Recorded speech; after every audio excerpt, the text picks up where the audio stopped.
Moïse était un homme très important dans la Bible. Son histoire commence en Égypte, il y a très très longtemps.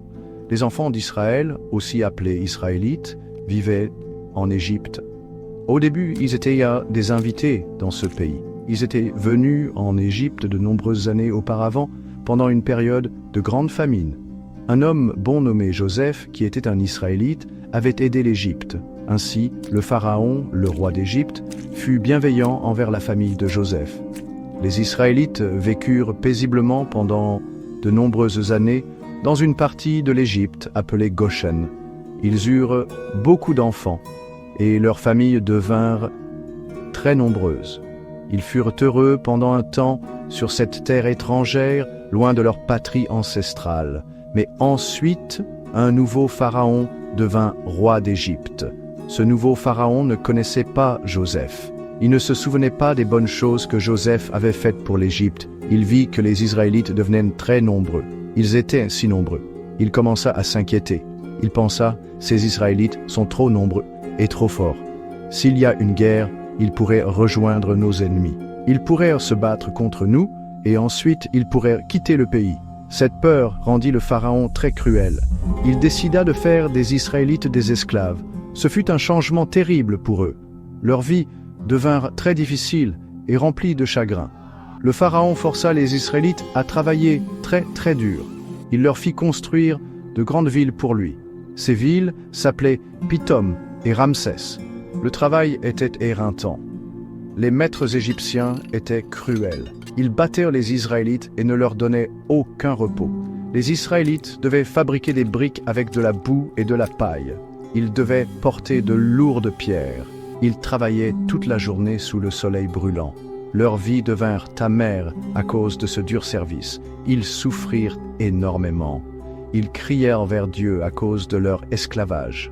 Leurs jours heureux en Égypte étaient terminés. Maintenant, ils ne connaissaient que la douleur et la souffrance sous le règne impitoyable du Pharaon. Le Pharaon voulait empêcher les Israélites de devenir plus nombreux. Son plan de les faire travailler durement ne les empêcha pas d'avoir des enfants. Alors il élabora un plan encore plus terrible. Il dit aux sages-femmes hébraïques, les femmes qui aidaient à la naissance des bébés, de tuer tous les bébés garçons israélites. Mais les sages-femmes craignaient Dieu. Elles ne firent pas ce que le Pharaon avait ordonné. Elles laissèrent vivre les bébés garçons. Le Pharaon fut en colère. Il ordonna alors à tout son peuple, « Tout garçon hébreu qui naîtra, vous devrez le jeter dans le fleuve Nil, mais laissez vivre toutes les filles. » Ce fut une période de grande peur et de tristesse pour les familles israélites. Elles essayèrent de protéger leurs bébés fils de cet ordre cruel.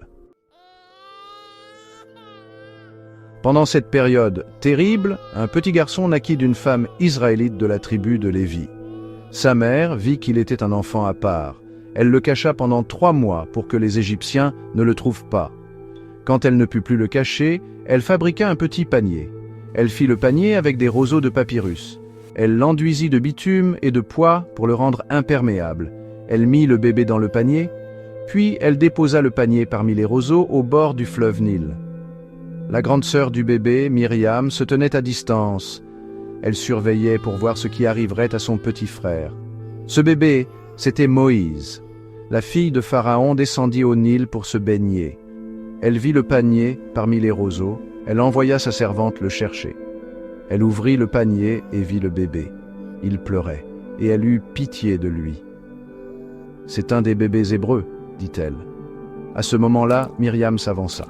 Elle demanda à la fille de Pharaon, « Veux-tu que j'aille chercher une femme hébraïque pour nourrir le bébé pour toi ?» La fille de Pharaon accepta. Alors Myriam alla chercher la propre mère du bébé. La fille de Pharaon lui dit de prendre le bébé, de le nourrir pour elle, et qu'elle la paierait. Alors la femme prit le bébé et le nourrit. Quand l'enfant grandit, elle l'amena à la fille de Pharaon, et il devint son fils. Elle l'appela Moïse, en disant « Je l'ai tiré des eaux ».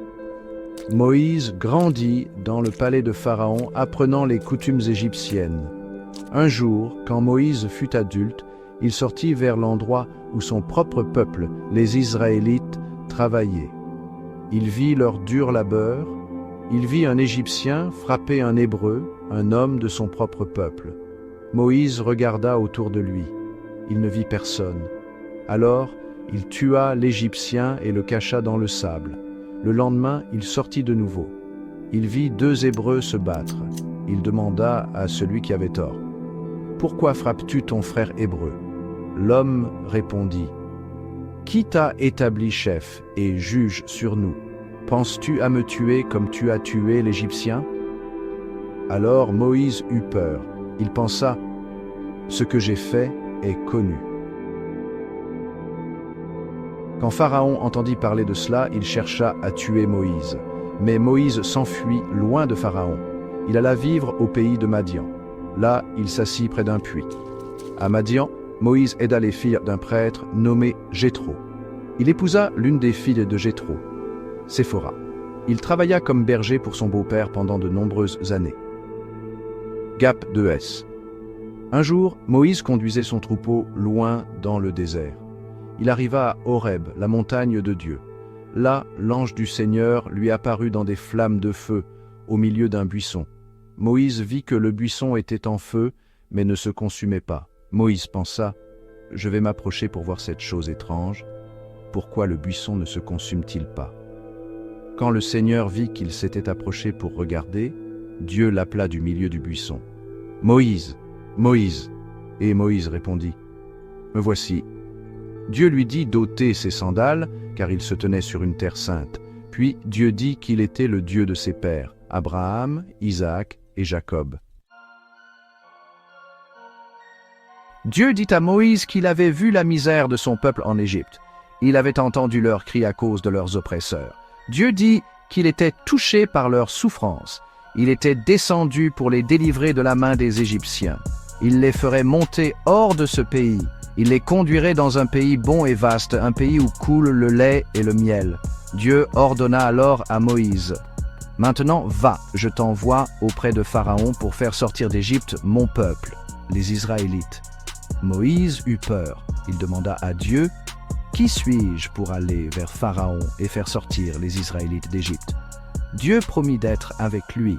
Moïse hésitait encore, demandant le nom de Dieu. Dieu dit: « Je suis celui qui suis. » Moïse retourna en Égypte avec son frère Aaron. Aaron serait son porte-parole car Moïse disait qu'il n'était pas un bon orateur. Ils se présentèrent devant Pharaon. Ils dirent à Pharaon que le Seigneur, le Dieu d'Israël, disait: « Laisse aller mon peuple. » Mais Pharaon était orgueilleux et entêté.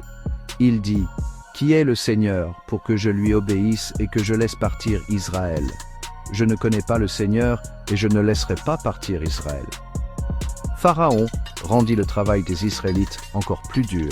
Moïse et Aaron retournèrent voir Pharaon. Aaron jeta son bâton et il devint un serpent.